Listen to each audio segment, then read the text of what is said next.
Vlog number 2, A Day in My Life with my Bobby. Magluluto nga po pala tayo ng tinolang manok dyan mga Bobby. Kasi nga mga Bobby, parang ang sarap-sarap humigop ng mainit na sabaw. Kaya naman maaga pa lang ay nag-prepare na ako ng mga gagamitin nating sangkap para sa ating tinolang manok. Simple nga lang pala ang pagluluto ng tinolang manok mga Bobby. Nag-prepare nga lang ako dyan ng luya, sibuyas, bawang at saka ng sayote. At habang nasa harap nga ako ng rep ay parang ibang gusto kong lutuin. Kaso syempre nasa menu natin ang tinolang manok kaya yun na lang yung ating lulutuin ngayon. Wala akong nabiling dahon ng sili kaya naman maaga pa lang ay bumili na kami ng dahon ng sili.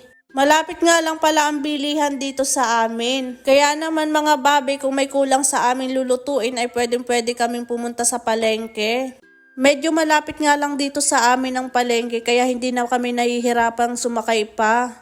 At dito nga mga Bobby ay pinag-iimpis ko na nga itong mga nakakalat dito para naman makapag-prepare na tayo sa mga hihiwain natin. Kapag nga nag-uulam kami mga Bobby, lagi namin gusto ay yung may sabaw palagi. Kasi kapag mga tuyo yung mga ulam palagi parang nagsasawa na din kami. Hinati ko nga lang pala yung hita ng manok sa dalawa.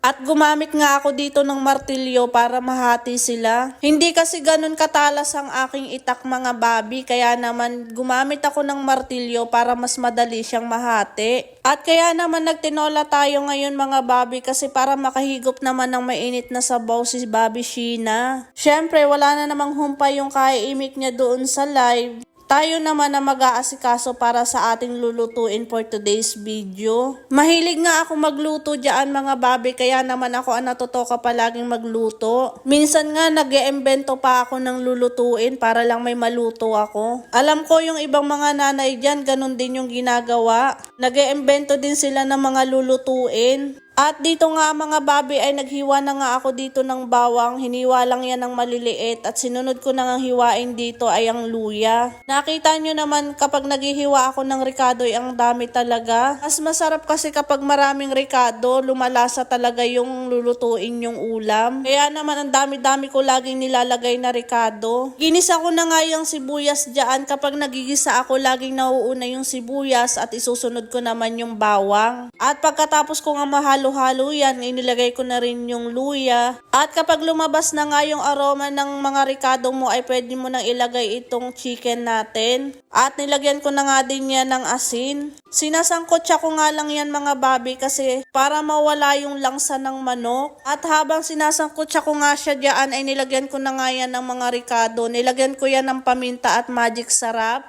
At syempre hahalu-haluin lang natin para medyo matanggal-tanggal na yung dugo ng manok. Kapag nagsasangkot siya talaga ako dyan mga Bobby ay kailangan tuyong-tuyo talaga yung manok. At pagkatapos nga ilagay na natin to sa pinainit kong tubig. Pakukuluan lang natin yan mga Bobby hanggang maluto na yung manok. At dito nga mga Bobby ay syempre iis-isin na natin tong kaldero para naman magsaing tayo. At kumuha na nga ako dito ng bigas para isaing namin. Nakakatuwa nga lang mga mare dahil nga yung bigas namin umabot ng 1 buwan. At dito nga isinaling ko na yung lulutuin nating bigas. At kapag ganyan nga nagluluto ako mga Bobby, lagi kong nililinis tong kalan. Kahit ang init-init niya, hindi ko ba alam kung bakit gano'n, nakagawian ko na. At hinimay-himay ko na nga lang din itong sili na nabili namin sa palengke at hiniwa ko na din tong sayote. Hindi sana ako maglalagay dyan ng sayote mga Bobby kasi ang pakilasa ko sa sayote kapag nilalagay sa tinola malangsa. Pero mas masarap din kasi kapag maraming lahok ang tinola mo kaya naman naglagay na lang din ako. Masarap din nga sanang ilagay yung papaya para sa tinola kaso wala akong nabiling papaya.